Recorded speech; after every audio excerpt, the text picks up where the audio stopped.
इन 5 लोगों की कहीं भी नहीं जलाया जाता है शव। भयंकर नुकसान होता है। गरुड़ पुराण में बताई गई है इसकी वजह। गरुड़ पुराण में सभी कार्यों को करने के लिए विशेष रीति और नियम बताए गए हैं।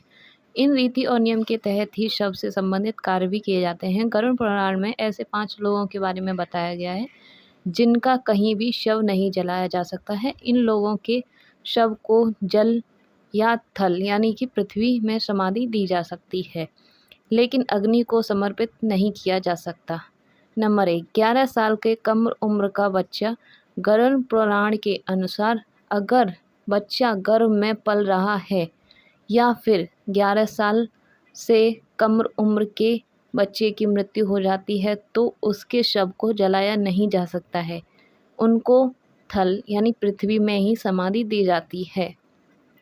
शास्त्रों में 11 वर्ष के अंदर बच्चों का जनेऊ संस्कार करने का विधान है, लेकिन अगर जनेऊ संस्कार हो जाता है तब शव को जलाया जा सकता है। वहीं अगर लड़की के अगर मासिक धर्म शुरू नहीं हुए हैं तो उसका दाह संस्कार नहीं किया जा सकता। ऐसे बच्चों को पृथ्वी समाधि दी जाती है। मान्यता है कि छोटी उम्र में मृत्यु होने पर आत्मा को शरीर से ज़्यादा लगाव नहीं होता है, इसीलिए बच्चों के शव को जलाने के बजाय नदी में विसर्जित या किसी जगह दफनाया दिया जाता है। नंबर 2, साधु संत का शव। गरुड़ पुराण के अनुसार साधु संत के शव का दाह संस्कार नहीं किया जा सकता है। वे पहले ही गृहस्थ आश्रम को छोड़ चुके होते हैं और सांसारिक सुखों का त्याग कर चुके होते हैं। साधु संत के शव को भी थल या जल समाधि दी जाती है।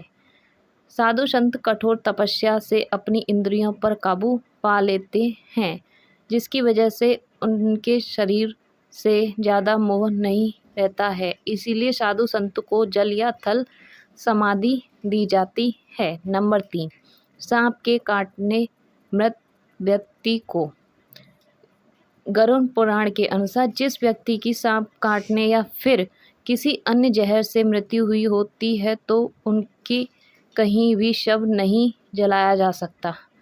मान्यता है कि ऐसे व्यक्ति के शरीर में 21 दिन तक सूक्ष्म प्राण रहते हैं, अर्थात वह पूरी तरह से मृत्यु को प्राप्त नहीं होता है, इसीलिए ऐसे व्यक्ति को थल समाधि देने की परंपरा है। नंबर 4, प्रेग्नेंट महिलाओं का शरीर नहीं जलाया जाता।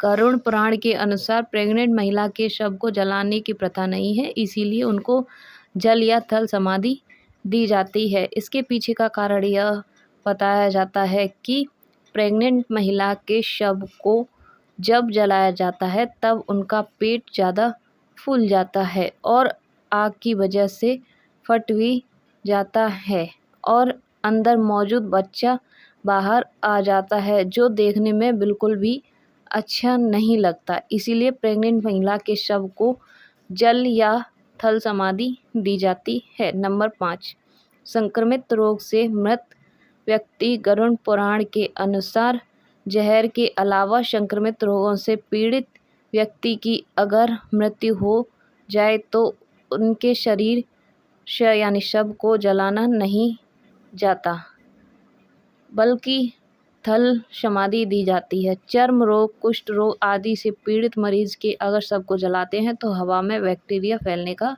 खतरा बना रहता है और अन्य लोग उस हवा की वजह से संक्रमित हो सकते हैं, इसीलिए संक्रमित रोग से पीड़ित व्यक्तियों के शव को थल समाधि देने की प्रथा है। Thank you for watching this video. Please subscribe to my YouTube channel. Please like my video and support me. धन्यवाद। आपको वीडियो कैसी लगी है ये कमेंट में ज़रूर बताना। Thank you. आपका दिन शुभ हो।